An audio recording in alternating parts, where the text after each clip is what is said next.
Are you thinking of listing your home for sale but holding back because you're concerned about what could pop up during the buyer's home inspection and the expense of unexpected repairs? Or do you think that sellers are required to do an inspection prior to listing a home? Hi, I'm Robin Price, local real estate expert, and in this video, I'm breaking down what's required of Texas home sellers and the risks and potential benefits of doing an inspection before you list your home for sale. Texas homeowners are required to complete a seller's disclosure notice, but they are not required to have a home inspected prior to putting it on the market for sale. The only instances that a seller's disclosure is not required are in a foreclosure or bank sale, or when the property is being sold on behalf of a deceased person and the seller knows nothing about the house, or when the property is brand new construction. So there are a few variations of this form, and some real estate companies have their own version. Regardless of the version that you complete, they all ask a lot of yes/no questions about your home, its conditions, and the mechanical systems. One of the questions is whether or not you've had the home inspected within the last 5 years. If you have, that inspection report must be attached to the seller's disclosure. So let's talk a little bit about inspection reports. The reports are all standardized forms, so they look similar regardless of which inspector examines the property. The first few pages typically outline the scope of work and TREC standards. It then goes on to identify the structural systems, electrical systems, HVAC, plumbing, and optional systems. Under each of these major categories, you have the individual components that make up the major systems.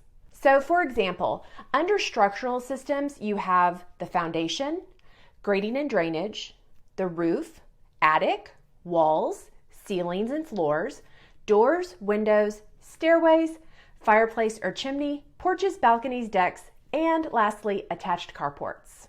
For each of the individual components, the inspector must evaluate them as either inspected, not present, or deficient. Items that are deemed deficient will have specific comments from the inspector and often recommend that you consult with someone who specializes in that particular component of the home. So what does it mean when the inspector cites a part of the house as being deficient? General deficiencies include inoperability, material distress, water penetration, damage, deterioration, missing components, and unsuitable installation. If you inspect your home before putting it on the market, you will need to identify any of the deficient items from the report on your seller's disclosure. And if you addressed any of the deficiencies, you can also include that specific information within the seller's disclosure. It should include what repair was made, who did it, when it was done, and a receipt from the vendor would be like the icing on the cake. So who would benefit from having their home inspected prior to putting it on the market? Well, anyone who is pretty firm on selling their home in as-is condition. When you market your home as is, it conveys the message that you will not be making any repairs or concessions for repairs based on the buyer's inspection. As-is sellers should also know that even though you've provided the buyer with your inspection report, they will likely do their own inspection as well. Why would they do that? Because inspectors sometimes miss things, and it's the buyer's right to perform their own due diligence so that they know what they're buying. The other time that a seller could benefit from a pre-listing home inspection is when we're in a buyer's market.